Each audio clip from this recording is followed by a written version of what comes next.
केंद्रीय स्वास्थ्य मंत्री मनसुख मांडविया का बयान आया है। सभी रेजिडेंट डॉक्टर्स के साथ मैंने बैठक की है। आपको पता, जैसा कि हम आपको दिखा रहे थे, दिल्ली में रेजिडेंट डॉक्टर हड़ताल पर हैं। अब केंद्रीय स्वास्थ्य मंत्री सामने आए हैं। उन्होंने कहा है कि रेजिडेंट डॉक्टर्स के साथ मैंने बैठक की है, उनके साथ विस्तार से चर्चा हुई है। सुप्रीम कोर्ट में केस होने से हम काउंसलिंग नहीं कर पा रहे हैं। तो देखिए, कुमार कुंदन इस वक्त हमारे साथ है। कुमार, इस खबर पर और क्या जानकारी है, बताइए जरा।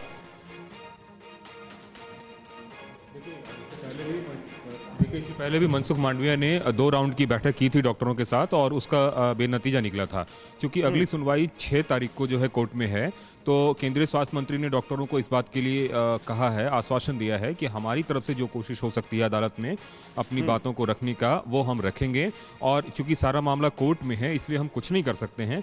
हमारी कोशिश सिर्फ और सिर्फ ये है कि 6 तारीख को जो भी सुनवाई हो, उसमें हम केंद्रीय स्वास्थ्य मंत्रालय, केंद्र सरकार की जो दलील है, उसको हम अच्छी तरीके से रखें, ताकि जल्द से जल्द जो है इस पूरे सिस्टम को लागू किया जा सके। इससे पहले भी 2 राउंड की बातचीत हुई थी और उस बातचीत के बाद ही डॉक्टर हड़ताल पर से वापस हुए थे।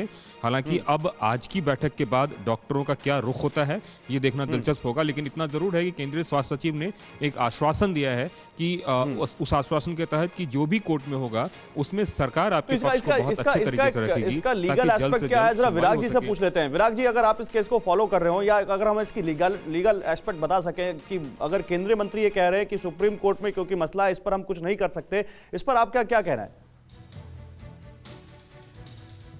नहीं, देखिए, इसमें 2 बातें हो सकती हैं, क्योंकि सुप्रीम कोर्ट वैकेशंस में भी इमरजेंसी के मामलों में सुनवाई कर सकते हैं। और अगर सरकार अर्जी लगाए अटॉर्नी जनरल और सॉलिसिटर जनरल के माध्यम से, तो इसमें सुप्रीम कोर्ट तुरंत सुनवाई करके अनुकूल फैसला दे सकता है, क्योंकि मेडिकल इमरजेंसी का समय है। और जब पूरे देश में एक कोरोना का एक कहर है, उस समय डॉक्टरों की हड़ताल होना बड़ा ही एक ये नुकसानदायक हो सकता है। और सरकार को इसमें सिर्फ एक नौकरशाही वाले हिसाब में नहीं जाना चाहिए और सुप्रीम कोर्ट में अर्जी लगा करके तुरंत सुनवाई करने की मांग करनी चाहिए, और इस बारे में, जिससे कि डॉक्टरों को सही तरीके से उनको न्याय मिल सके।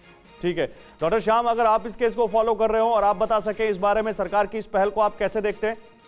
नहीं, जैसे अभी बताया गया, ये बहुत ही आवश्यक है। देखिए, बच्चों का 1.5 साल से ऊपर खराब हो गया है, रिजर्वेशन के ऊपर डिसीजन मेकिंग नहीं हो रही है।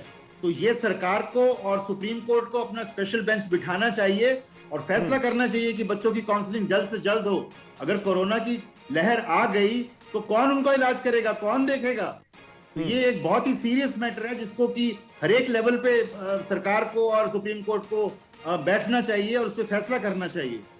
कोरोना धर्म नहीं देखता, जात नहीं देखता, अमीर गरीब ऊंच नीच नहीं देखता। कोरोना सिर्फ मौका देखता है, लेकिन आप उसे मौका मत दीजिए। बस इतना कीजिए, जब कभी दफ्तर से, बाजार से घर लौटिए, तो इतना ख्याल जरूर रखिए, कहीं आपके साथ कोरोना आपके घर तो नहीं जा रहा।